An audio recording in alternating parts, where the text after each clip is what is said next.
মালয়েশিয়ার বিমান MH370 227 যাত্রী ও 12 জন ক্রু নিয়ে বিমানটি নিখোঁজ হয় 2014 সালের 8 মার্চ।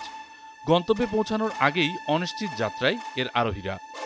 বোয়িং 777 বিমানটি মালয়েশিয়ার কুয়ালালামপুর থেকে বেজিংয়ের উদ্দেশ্যে উড্ডয়ন করার প্রায় 40 মিনিট পর নিখোঁজ হয়। স্যাটেলাইট ডেটা বিশ্লেষণ করে ধারণা করা হয় বিমানটি সম্ভবত পশ্চিম অস্ট্রেলিয়ার উপকূলে দক্ষিণ ভারত মহাসাগরের কোথাও বিধ্বস্ত হয়েছে। আসলে কি ঘটেছিল সেদিন? ফ্লাইটটি ভিয়েতনামের আকাশসীমায় প্রবেশের পর সবাইকে শুভেচ্ছা জানিয়েছিলেন ক্যাপ্টেন জাহারি আহমেদ শাহ। এর কিছুক্ষণ পরই বিমানটির ট্রান্সপন্ডার বন্ধ হয়ে যায়, যার মানে বিমানটির গতিবিধি এখন আর সহজে ট্র্যাক করা যাবে না। সামরিক রাডারে দেখা যায় বিমানটি নিজ রুট থেকে সরে উত্তর মালয়েশিয়া ও পেনাং দ্বীপের উপর দিয়ে উড়ে আন্দামান সাগরে ইন্দোনেশিয়ার সুমাত্রা দ্বীপের অগ্রভাগে চলে যায়। এরপর সেটি দক্ষিণে শনাক্ত করার পরই সব যোগাযোগ বিচ্ছিন্ন হয়ে যায়। নিখোঁজ বিমানের অনুসন্ধান হয়েছিল কিভাবে? একটি ইনমারস্যাট উপগ্রহ বিমানের মধ্যে স্বয়ংক্রিয় সংযোগের তথ্যের ভিত্তিতে দক্ষিণ ভারত মহাসাগরে 1,20,000 বর্গ কিলোমিটার এলাকায় একটি ডুবো অনুসন্ধান শুরু করেছিল মালয়েশিয়া, অস্ট্রেলিয়া ও চীন।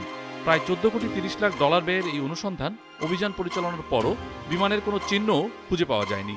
এ ব্যর্থতার পর 2017 সালের জানুয়ারিতে অনুসন্ধান অভিযান বন্ধ করে দেওয়া হয়। পরে 2018 সালে মার্কিন অনুসন্ধান সংস্থা ওশান ইনফিনিটি মালয়েশিয়াকে নো কিওর নো ফি নামে 3 মাসের একটি অনুসন্ধান অভিযানের প্রস্তাব দেয়।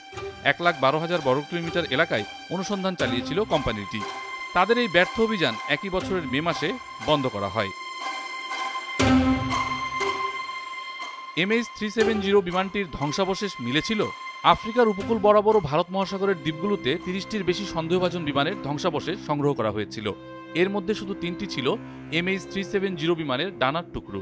বিমানের সম্ভাব্য অবস্থানের দূরত্ব কমিয়ে আনার লক্ষ্যে বেশিরভাগ ধ্বংসাবশেষই ড্রিফট প্যাটার্ন বিশ্লেষণে ব্যবহৃত হয়েছিল।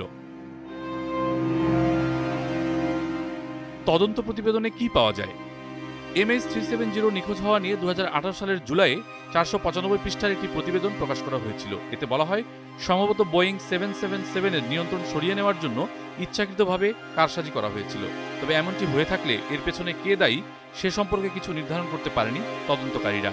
প্রতিবেদনে কুয়ালালামপুর ও Ho Chi Minh City air traffic control সেন্টারের ভুলগুলো তুলে ধরা হয়েছিল। একই সঙ্গে এ ঘটনার পুনরাবৃত্তি এড়াতে সুপারিশ জারি করা হয়। সম্প্রতি মালয়েশিয়ার পরিবহন মন্ত্রী অ্যান্টনি লোক জানান, নিখোঁজ বিমানটির জন্য নতুন করে অনুসন্ধান শুরু হয়েছে। প্রযুক্তিগত সক্ষমতা এবার বিমানটিকে খুঁজে পেতে সাহায্য করবে, এমনটি বলছেন সংশ্লিষ্টরা। মুজাহিদ আহসান, NTV অনলাইন।